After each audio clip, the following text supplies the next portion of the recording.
rehabilitated. We're not rehabilitated. We're not prepared when they come out. That's right. Okay, That's who's right. coming out now? I'm clear. Don't get it twisted. There's some people that need to be in the jail and be buried up underneath the prison system. Let's just keep it real. Right. But by the same token, right now we're talking about those that have done their time.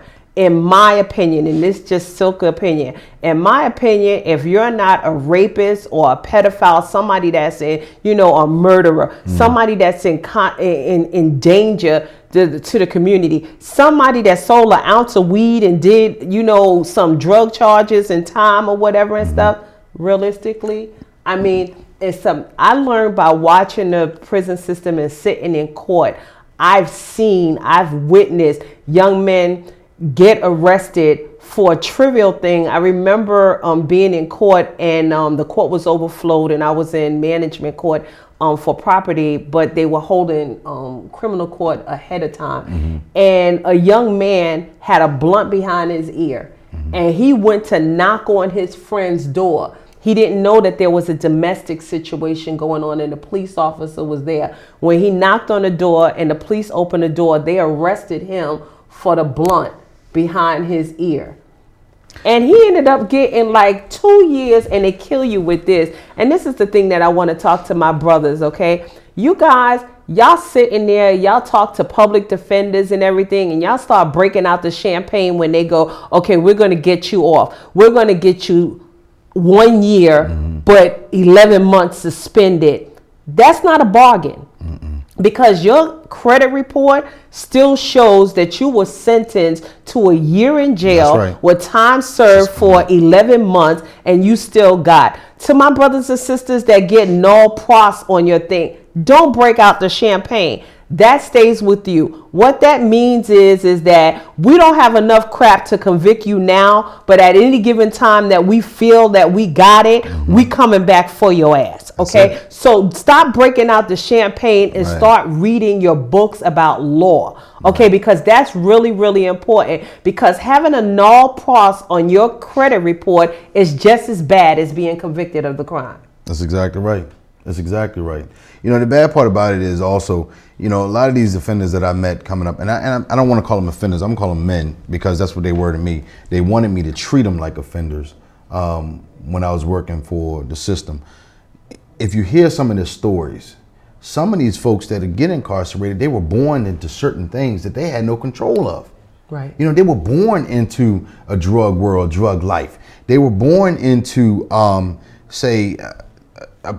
just abusive situations where they see, okay, for instance, like there was some locked up for domestic violence and stuff like that. Well, if they're born into that, never received help, when they get out and they go beat up someone, whether it's a man or a woman, they get incarcerated. So the bad part about it is we cancel these people off, and they're not all bad individuals. Right. They're really not. Right. They're just born into an indifferent environment, and they don't know how to get out of it. Right. Of course, you have some folks that are born into an environment that, we got out of it, we survived, and so forth and so on. Well, you got some type of nourishment somewhere. Somebody poured into you, and we talked about Exactly. that. We talked about that. Right. But if you don't have that individual or individuals to give you that, then you're right back to where you started again. Right. And you keep on running because you can't go back to those areas. You can't go back to the red zones. You can't. Some family members will just kind of disown you. For little stuff, you know what I mean? Right. So, and there's no forgiveness. But the other thing too is, think about this.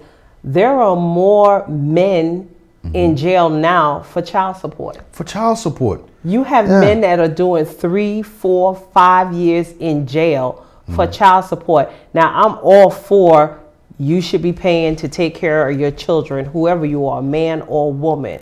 But to me, it is ridiculous to lock a person up for child. How they gonna pay the child support?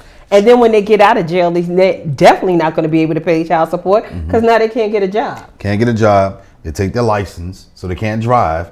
Okay, and the country where I live, well, you need a car if you're gonna work. Like pretty much. Pretty much. What I mean? Unless you travel somewhere. But if you ain't got no job, you can't even get a bus pass. You can't even get a bus pass. Right, exactly. Right. So the child support thing is kind of ridiculous to me.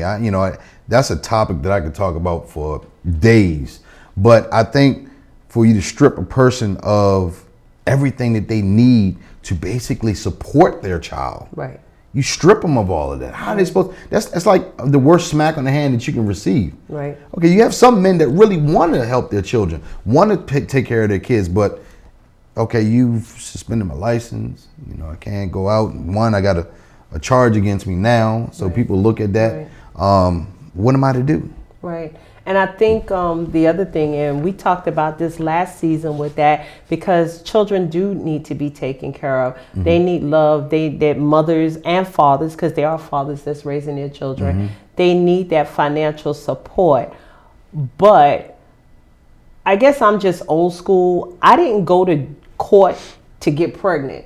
So I don't need to go to court for some man sitting behind a desk to tell me what they feel I need is child support. That's right. Half is yours. That's right. Two halves make a whole. Right. Half is yours. So half of everything that pertained to my son, mm-hmm. dad was responsible for. Mm-hmm. Now, I'm clear that there's deadbeat dads and I'm mm-hmm. clear that there's deadbeat moms. But I'm also clear that there's people doing the best that they can. Right. And to lock them up just seems crazy to mm-hmm. me. And now you have embarked on where that child is always going to be behind the 8 ball. They don't have another parent around. You know, I've processed in the last, I want to say 30 days, applications, and on there it acts as if you get child support. Mm-hmm. And you have to sign an affidavit of, you know, why.